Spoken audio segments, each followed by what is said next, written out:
Make my study channel में आपका एक बार फिर से स्वागत है।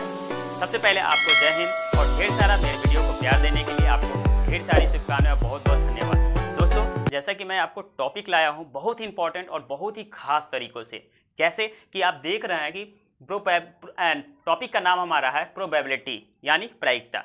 तो प्रायिकता का सबसे पहले हम अर्थ समझेंगे, क्योंकि जब तक हम किसी का अर्थ नहीं समझेंगे वो अर्थ हमें वो टॉपिक पूर्ण रूप से जानकारी नहीं मिलेगा और कहीं ना कहीं हमें दिक्कत होते रहेगा। तो सबसे पहले दोस्तों मैं आपको बताता हूँ कि प्रायिकता का अर्थ क्या होता है। तो बहुत ही सरल तरीके से मैं बता रहा हूँ। देखिए, प्रायिकता का अर्थ होता है संभावना व्यक्त करना। संभावना का मतलब होता है कि निश्चित नहीं होता है, कन्फर्म नहीं होता। जैसे एग्जाम्पल में मैं आपको बताता हूँ कि आप सभी जो है क्रिकेट देखते होंगे और क्रिकेट में देखते होंगे कि जब एक प्लेयर के पास बॉल जाता है और वो विकेट पे थ्रो मारता है तो उसके मन में दो तरह की बात चलती है, या तो विकेट पर बॉल लगेगी या तो नहीं लगेगी। तो टोटल सम लगेगा तो एक बार लगेगा तो उसकी संभावना कितनी हो जाएगी, 1/2। नहीं लगेगा उसका भी हो जाएगा 1/2। ठीक है दोस्तों, इसी तरह मैं बहुत ईजी तरीके से क्वेश्चन भी करवाऊंगा और उम्मीद करूंगा कि आपको क्वेश्चन विदाउट पेन लगे। ठीक है, तो देखिए आपका दूसरा नोट्स, क्योंकि ये नोट्स जानना जरूरी है क्योंकि इंपॉर्टेंट नोट्स है। जैसा कि प्रायिकता में 6 नोट्स है, ये 6 नोट्स को जानना जरूरी है क्योंकि अक्सर हमें क्वेश्चन यहाँ से भी देखने को मिलता है। जैसा कि आप दोस्तों देख रहे हैं कि दूसरा नंबर है कि प्रायिकता का जो मान है वो 0 से बड़ा होता है और 1 से छोटा होता है। यानी किसी भी प्रायिकता का मान जो है अधिकतम मान वो 1 होता है। जैसे कि आप अगला नंबर में देख रहे हैं, लिखा हुआ है कि प्रायिकता का अधिकतम मान 1 होता है। प्रायिकता का अधिकतम मान 1 होता है दोस्तों। चौथा नंबर दिया हुआ है कि निश्चित घटना की प्रायिकता 1 होती है। अब एक निश्चित घटना की प्रायिकता कैसे होती है, तो आप लोग सब लोग लूडो खेलते होंगे। लूडो में देखते होंगे कि पासा में 6 ही होता है, 1 2 3 4 5 और उससे ज़्यादा नहीं होता। तो जैसे एग्जाम्पल हम आपको निश्चित को समझाते हैं। जैसे मान लीजिए कि एक पासा को हम उछाल दिए तो 1 आएगा, 2 आएगा, 3 आएगा, 4 आएगा, 5 आएगा, इन्हीं में से कोई एक आएगा। ठीक है, तो हमसे पूछ देगा कि एक पासा को फेंकने पर 3 आने की प्रायिकता बताइए। तो अब मान लीजिए एक पासा को फेंक रहे हैं तो टोटल संभावना कितनी हो रही है, तो टोटल संभावना हम कहेंगे या तो 1 आएगा, या तो 2, या तो 3, या तो 4, या तो 5, या तो 6। तो हमारे टोटल संभावना कितनी हो गई, 6 हो गई। अब उसमें 3 देखिए कितना बार आ रहा है, तो केवल 1 ही बार है। तो ये हमारा निश्चित है कि किसी भी निश्चित घटना की प्रायिकता जो होती है वो 1 होती है। देखिए जैसे अगला नंबर कि असंभव घटना की प्रायिकता 0 होती है। कैसे होती है दोस्तों, कि मान लीजिए आप एक पासा फेंक रहे हैं और हमसे पूछ देगा कि एक पासा फेंकने पर 6 से अधिक आने की प्रायिकता बताइए। तो आप ही बताइए, जब एक पासा फेंकेंगे तो कभी 6 से अधिक आएगा क्या, 7 आएगा क्या, नहीं आएगा। क्यों नहीं आएगा, क्योंकि एक पासा में 6 से ज़्यादा होता ही नहीं है। तो उसका प्रायिकता कितनी हो जाएगी, 0 हो जाएगी। ठीक है, अगला देखिए नंबर कि जब किसी प्रायिकता को जब हम 2 प्रायिकता का मान निकालेंगे और दोनों प्रायिकता का जोड़ देंगे तो उसका मान कभी भी 1 से अधिक नहीं आएगा, वो हमारा 1 से बराबर होगा। तो ये सारा बेसिक नॉलेज है, अगर आपको नोट करना है तो आप वो नोट कर सकते हैं। और इसी तरह मैं आगे और भी बताऊंगा। अब हम चलेंगे सिक्का और डाइस पर। ठीक है दोस्तों, तो अगला हम इसके बारे में देखिए दोस्तों। अब हमारा जो अगला टाइप है वो 1 सिक्का उछालने पर, फिर 2 सिक्का उछालने पर और फिर 3 सिक्का उछालने पर। तो सबसे पहले हम जानते हैं कि जब 1 सिक्का उछालेंगे तो सभी आप देखते होंगे कि एक सिक्का में एक हेड होता है और एक टेल होता है, तीसरा कुछ नहीं होता। तो जैसा कि आप पहले देख रहे हैं कि 1 सिक्का उछालने पर क्या होगा, तो हमारे पास प्रायिकता का सूत्र कुछ नहीं है, बस याद रखिएगा कि घटने की प्रायिकता बटा कुल प्रायिकता। ठीक है, तो ये ज़्यादा फार्मूला को ज़्यादा वो नहीं करना है। कि जैसे आप देख रहे हैं कि 1 सिक्का उछालने पर, तो 1 सिक्का उछालने पर, तो जब सिक्का उछालने या पासा उछालने वाली बात आएगी तो आप सीधे एक फार्मूला याद रखिएगा, n पे पावर r। ये n क्या है, तो मान लीजिए सिक्का है तो सिक्का में 2 ही पहलू होता है, तो हम n के जगह पे 2 रख देंगे। ठीक है, पासा में आ जाते हैं तो पासा में कितना पहलू होता है, तो 1 से लेके 6 होता है, तो यहाँ पे n का मान कितना रखेंगे, 6 रखेंगे। अब बताइए r क्या है, तो सिक्का जितना संख्या रहेगा, मान लीजिए कहेगा 1 सिक्का उछालने के, तो 1 सिक्का में कितने पहलू, 2। अब 1 सिक्का की बात किया तो ये r जो है जितना सिक्का रहेगा उसका उतना नंबर लिख देंगे, 2 पे पावर 1। 2 सिक्का रहता तो 2 पे पावर 2, 3 सिक्का रहता है तो 2 पे पावर 3। तो इसका मतलब यही है। तो दोस्तों इसको याद रखिएगा कि n पे पावर r होता है किसी का भी अगर टोटल संभावना बताना हो तो। देखिए दोस्तों, जैसे कि आप पहला देख रहे हैं कि पहला 1 सिक्का उछालने पर उसका टोटल संभावित घटना 2 होगी, और वो 2 घटना कौन कौन सी होगी, तो 1 सिक्का में या तो कभी एक बार हेड आएगा और एक टेल आएगा, तीसरा कुछ नहीं आ सकता। उसी तरह अब इसमें मान लीजिए क्वेश्चन पूछ देगा, कहेगा कि 1 सिक्का को उछालने पर हेड आने की प्रायिकता बताइए। तो बताइए, आप ही बताइए, जब एक सिक्का को उछाल रहे हैं तो हेड कितना बार आ रहा है? एक बार आ रहा है, तो घटना तो हमारा एक बार घट रहा है, लेकिन टोटल संभावना कितनी है? तो 2 है, तो उसका आंसर कितना हो जाएगा? 1/2। तो उसी तरह अगर टेल पूछता है तो टेल भी तो हमारा एक ही बार आ रहा है, तो घटना तो एक बार घट रही है और टोटल संभावना कितनी है? 2। तो इसी तरह अब 2 सिक्का पे आते हैं। बहुत ही इंपॉर्टेंट टाइप का क्वेश्चन चल रहा है और टाइप चल रहा है दोस्तों। तो मैं उम्मीद करूंगा कि आपको ये वीडियो अच्छा लगे और मेरे वीडियो को जरूर लाइक करते हैं। जैसे कि देखिए 2 सिक्का वाली बात आती है, तो 2 सिक्का बात आएगी तो देखिए n पे पावर एन है, तो 2 सिक्का है, तो 2 सिक्का यानी सिक्कों की बात कहेगा तो हमारा n का मान 2 ही होगा।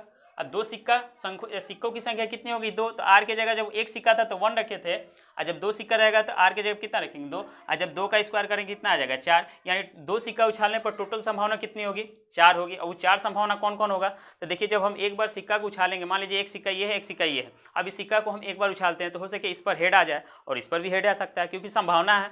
तो देखिए यहाँ पर एक बार उछाले तो हेड हेड, दूसरे बार उछालें तो टेल टेल, तीसरे बार उछालें तो हेड टेल, और चौथे बार उछाले तो टेल हेड। ये 4 संभावना है। जैसे हम 5वां संभावना करेंगे कोई ना कोई हमसे इससे मैच कर जाएगा, क्योंकि प्रायिकता का मतलब ही होता है कि जब 2 सिक्का को उछालेंगे तो टोटल प्रायिकता तो बता ही दिया कि टोटल संभावना 4 होगा, उससे ज़्यादा नहीं होगा। ठीक है, तो ये 4 संभावना आपके सामने है।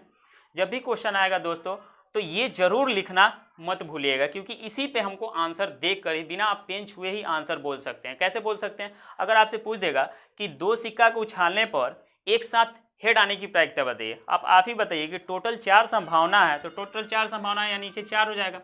अब दोनों सिक्का पर हेड आने की प्रायिकता कितनी होगी? तो दोनों सिक्का पर हेड कितना बार आ रहा है? देखिए यहाँ पर इस पे भी हेड आ रहा है, इस पे भी हेड आ रहा है, और किसी पे कोई है क्या जिसपे दोनों पे हेड आया हो? नहीं आ रहा है। तो एक ही साथ हेड आने की प्रायिकता कितनी है? एक बार आ रहा है, तो घटना एक बार घट रही है तो 1/4।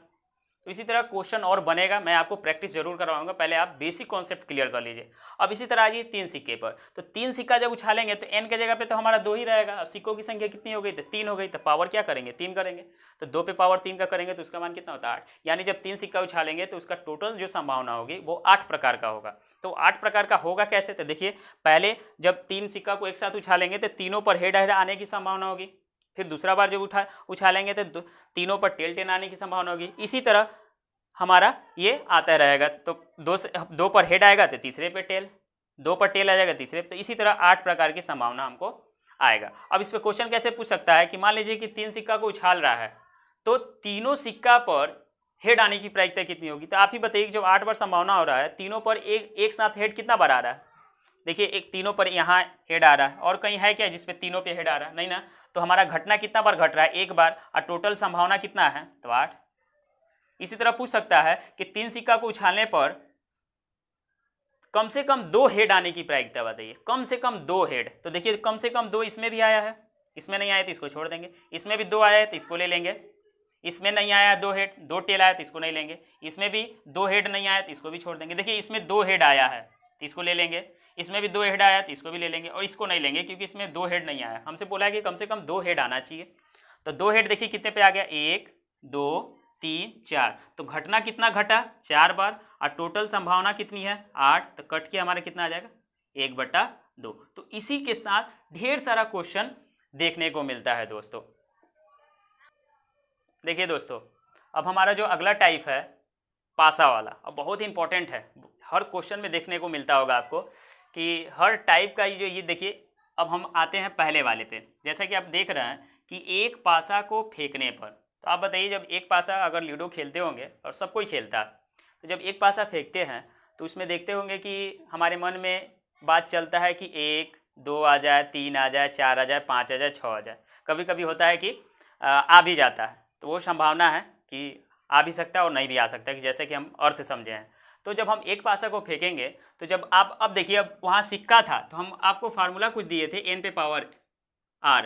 तो जो हम सिक्का वाला बात कहते तो सिक्का में 2 पहलू था, इसीलिए हम 2 कर रहे थे। लेकिन जब आप पासा में देखते होंगे तो पासा में तो 6 पहलू है, तो n के जगह पे कितना रखेंगे? तो n के जगह पे 6 रखेंगे। अब सिक्कों अब पासा की संख्या कितना है? तो पासा 1 है, तो पावर r की जगह कितना कर देंगे? तो टोटल संभावना कितनी हो गई? 6 हो गई। तो इसी तरह हम यहाँ पर कुछ आपको बताने का प्रयास किए हैं। तो जब एक पासा फेंकेंगे तो हमारा टोटल संभावना कितना होगा? 6 होगा। अब वो टोटल संभावना कौन कौन होगा? तो देखिए या तो 1 होगा, या तो 2, या तो 3, या तो 4, या तो 5, या तो 6, इससे ज़्यादा नहीं होगा। ठीक है। अब इसी में क्वेश्चन कैसे पूछ सकता है कि जब हम एक पासा को फेंकेंगे तो 3 से ज़्यादा आने की प्रायिकता बताइए।